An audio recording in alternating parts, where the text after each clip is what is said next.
Hi everyone, back to Bible and Audio. We're gonna read the book of Ruth. I read aloud, you follow along maybe, or just take a listen. I pray that you are well, and I want to just start with prayer. I want to read this in memory of a friend, my son's girlfriend who passed away, Ruth. And if you know anybody struggling with mental illness, depression, suicidal thoughts, that's been assaulted sexually, just brokenness, if you have anything like that going on, just know my friend Ruth knew very well what that pain was like, and she suffered, but she also knew God. And Eli and I remembered that about her. When they met, she had invited him to church and he was so excited. And we went to that church after she was no longer with us, with his mom. And I just prayed for anybody suffering out there that you can go to God, give him your concerns, and go closer to the Father. Let me open up in prayer before I keep rambling. Dear Father God, thank you for this form of communicating with others, growing with one another. I pray that the listener grows closer to you. I pray that they are able to put their hurts at your feet, meaning to bring it to you, anything that they're struggling with, to know that all is possible with you. That things might hurt right now, that nobody else understands, that they want a way out, that they don't want to be here anymore. They're on this video and they not feel alone. And if they're just somebody that has somebody hurting and they don't know what to do, and we understand that you understand, you know that pain. And they're truly not alone. And their suffering isn't forever. I pray that you give them comfort. I know my words ring empty sometimes, but may they put you right where their pain is, Lord. May they not be afraid to be mad and upset and angry and just want to get away from the world altogether. You know that pain because you lost your son. You sacrificed your son for us, and he went through the worst pain.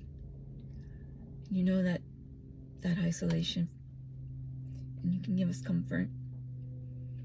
I pray to get through this, and I pray for our friend Ruth, her soul, her spirit, her memory, my son, and others that suffer like him.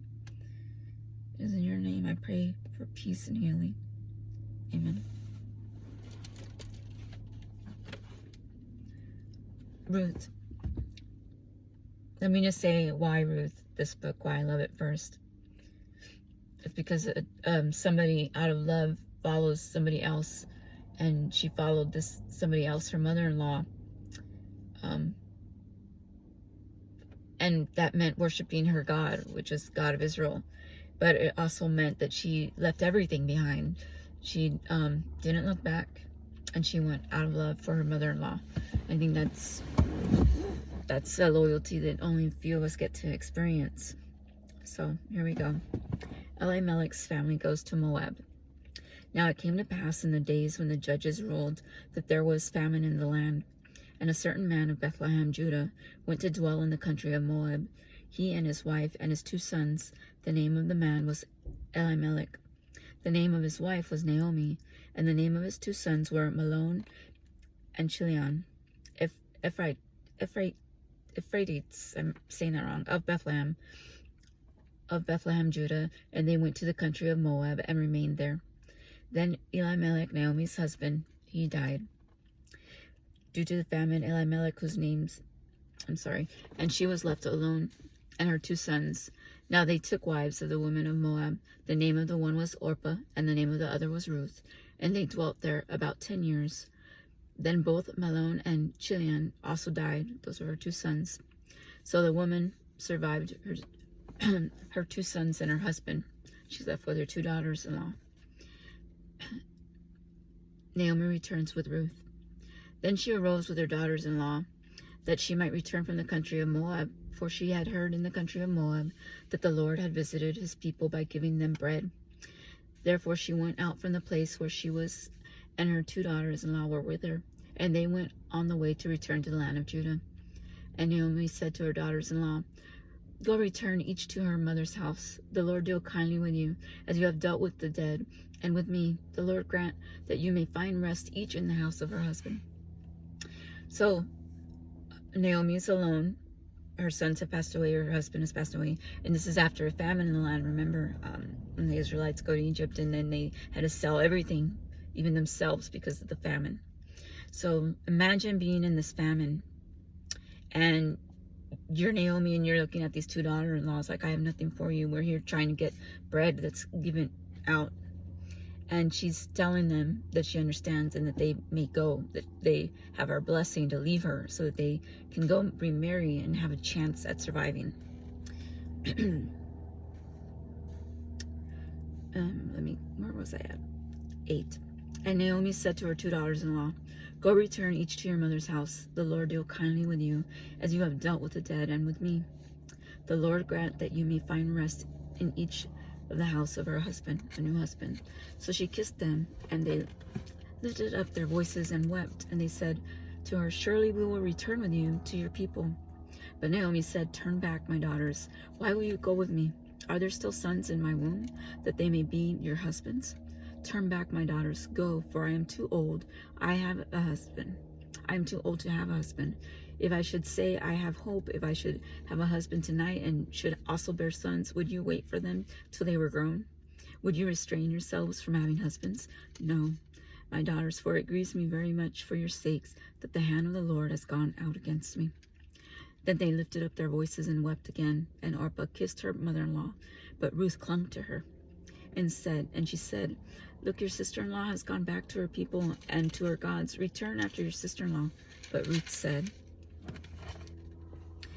Entreat me not to leave you, or to turn back from following after you. For wherever you go, I will go, and wherever you lodge, I will lodge. Your people shall be my people, and your God, my God. Where you die, I will die, and there I will be buried. The Lord do so to me, and more also, if anything but death parts you and me. When she saw that she was determined to go with her, she stopped speaking to her.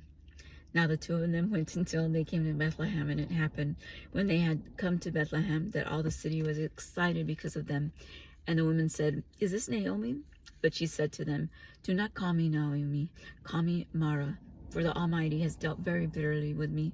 I went out full, and the Lord has brought me home again empty. Why do you call me Naomi, since the Lord has testified against me, and the Almighty has afflicted me? So Naomi returned, and Ruth the Moabite, her daughter-in-law, with her, returned from the country of Moab. Now they came to Bethlehem at the beginning of the barley harvest. So it's a happy time when they return. But Naomi is still mourning, and so she changes her name. But Ruth is still there. Out of love, she's still by her side. I will say nothing of the grief there or the change of her name, because even though it's a happy time in the land that she returns to, she is not. Chapter 2. Ruth meets Boaz. There was a relative of Naomi's husband, a man of great wealth of the family of Elimelech. His name was Boaz. So Ruth the Moabites said to Naomi, Please let me go to the field and glean heads of grain after him, in whose sight I might find favor. And she said to her, Go, my daughter. Then she left and went and gleaned in the field after the reapers. And she happened to come to the part of the field belonging to Boaz, who was of the family of Elimelech, a relative. Now, behold, Boaz came from Bethlehem and said to the reapers, The Lord be with you. And they answered him, The Lord bless you. Then Boaz said to the servant who was in charge of the reapers, Whose young woman is this? So the servant who was in charge of the reapers answered and said, It is the young Moabite woman who came back with Naomi from the country of Moab. And she said, Please let me glean and gather after the reapers among the sheaves. So she came and has continued from the morning until now, though she rested a little in the house. So imagine, this is the daughter-in-law, Ruth. She's going after the ones that I'm imagining picking in the fields. And so the men are out there, and the other women that might be doing this. and she's just getting like the extra bits. So she's getting like the scraps, if you will, okay? And she's doing this for her and her mother-in-law, Naomi, so that they may take care of themselves, okay? And so Boaz is here to see that. And then Boaz said to Ruth, "You will listen, my daughter, will you not? Do not go glean in any other field, nor go from here, but stay close by, my young woman. Let your eyes be on the field which they reap, and go after them. Have I not commanded the young men not to touch you? And when you are thirsty, go to the vessels and drink from what the young men have drawn." So she fell on her face, bowed down on the ground, and said to him, "Why have I found favor in your eyes, that you should take notice of me, since I am a foreigner?" And Boaz answered and said to her, "It has been fully reported to me, all that you have done for your mother-in-law, since the death of your husband, and how you have left your father and your mother and the land of your birth, and have come to a people whom you did not know before. The Lord repay your work, and full reward be given to you by the Lord God of Israel, under whose wings you have come for refuge." Then she said, "Let me find favor in your sight, my Lord, for you have comforted me and have spoken kindly to your maidservant, though I am not like the one of your maidservants." So another testament of affection, and it's just him being good to somebody that is a relative. At this point, it speaks nothing of love, although this is a love story to me. So she's to go nowhere else. She's to stay in his fields, and he's talked to the men not to bother her, and so it is a good thing. Let's continue. 14. Now Boaz said to her at mealtime, "Come here and eat of the bread, and dip your piece of bread in the vinegar." So she sat beside the reapers, and he passed parched grain to her, and she ate and was satisfied, and kept some back. And when she rose up to glean, Boaz commanded his young men, saying, "Let her glean even among the sheaves, and do not reproach her. Also let grain from the bundles of fall purposely for her. Leave it that she may glean, and do not rebuke her." See, I can't help it. It's sad. Like, I love Ruth and I miss her, and I'm not trying to make this a sad. I know how I open up in prayer, but the Lord is like that. He will show you that there is still goodness in life. There is still love. There is still beauty and his grace. And I'm just always amazed. So I hope that you find a love for reading and staying in relationship with him, because I do, and he cracks me up all the time. So I can't even be serious right now. Let me keep reading. So she gleaned in the field until evening, and beat out what she had gleaned, and it was about an ephah of barley. Then she took it up and went into the city, and her mother-in-law saw what she had gleaned. So she brought out and gave to her what she had kept back after she had been satisfied. And her mother-in-law said to her, "Where have you gleaned today? And where did you work? Blessed be the one who took notice of you." So she told her mother-in-law with whom she had worked, and said, "The man's name with whom I worked today is Boaz." Then Naomi said to her daughter-in-law, "Blessed be he of the Lord, who has not forsaken his kindness to the living and to the dead." And Naomi said to her, "This man is a relation of ours, one of our close relatives." Ruth the Moabite said, "He also said to me, 'You shall stay close by, my young men, until they have finished all my harvest.'" And Naomi said to Ruth, her daughter-in-law, "It is good, my daughter, that you go out with his young women, and that the people do not meet you in any other field." So she stayed close by, the young woman of Boaz, to glean until the end of barley harvest and wheat harvest, and she dwelt with her mother-in-law. Chapter 3. Ruth's redemption assured. Then Naomi, her mother-in-law, said to her, "My daughter, shall I not seek security for you, that it may be well with you? Now Boaz, whose young woman you were with, he is not," this is the gossip, "he is," let me reread this so I don't mess it up. "Is he not our relative? In fact, he is winnowing barley tonight at the threshing floor. Therefore, wash yourself and anoint yourself, put on your best garment, and go down to the threshing floor. But do not make yourself known to the man until he has finished eating and drinking. Then it shall be, when he lies down, that you shall notice the place where he lies, and you shall go and uncover his feet, and lay down, and he will tell you what you should do." And she said to her, "All that you say to me I will do." So she went down to the threshing floor, and did according to all that her mother-in-law instructed her. And after Boaz had eaten and drunk, and his heart was cheerful, he went to lie down at the end of the heap of grain. And she came softly and covered his feet and lay down. Now it happened at midnight that the man was startled and turned himself, and there a woman was lying at his feet.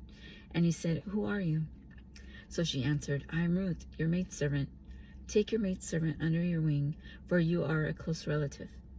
Then he said, "Blessed are you of the Lord, my daughter, for you have shown more kindness at the end than at the beginning, and that you did not go after young men, whether poor or rich. And now, my daughter, do not fear, I will do for you all that you request. For all the people of my town know that you are a virtuous woman. Now it is true that I am a close relative. However, there is a relative closer than I. Stay this night, and in the morning it shall be that if he will perform the duty of a close relative for you, good, let him do it. But if he does not want to perform the duty for you, then I will perform the duty for you. As the Lord lives, lie down until morning." So it's an intimate conversation. And he has noticed her. She has offered herself, submissively said in her nonverbal way of uncovering his feet that she is presenting herself, if you will. So, and it's an intimate moment, but take notice that he says that there is a younger and even closer relative. So only if that doesn't occur, that he does not offer to take Ruth as his wife, will he step in. So she lay at his feet until morning, and she rose before one could recognize another. Then he said, "Do not let it be known that the woman came to the threshing floor." So you gotta love that he takes her virtue in mind, and he has treated her kindly, and he has called her a virtuous woman. And so the people have noticed her sacrifice of being single and devoted to her mother-in-law. So this is a good thing. They are, in the Bible, this is where a woman is being shown attention for being virtuous and staying pure. Also he said, "Bring the shawl that is on you and hold it." And when she held it, he measured 6 ephahs of barley and laid it on her. Then she went into the city. When she came to her mother-in-law, she said, "Is that you, my daughter?" Then she told her all that the man had done for her. And she said, "These 6 ephahs of barley he gave me, for he said to me, 'Do not go empty-handed to your mother-in-law.'" Then she said, "Sit still, my daughter, until you know how the matter will turn out. For the man will not rest until he has concluded the matter this day." Boaz redeems Ruth. Now Boaz went up to the gate and sat down there, and behold, the close relative of whom Boaz had spoken came by. So Boaz said, "Come aside, friend, sit down here." You gotta love the gossip. So far it's the women talking, and now the men are talking. So Boaz said, "Come aside, friend, sit down here."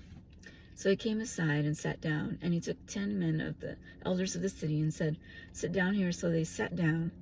Then he said to the close relative, "Naomi, who has come back from the country of Moab, sold the piece of land which belonged to our brother Elimelech, and I thought to inform you, saying, buy it back in the presence of the inhabitants and the elders of my people.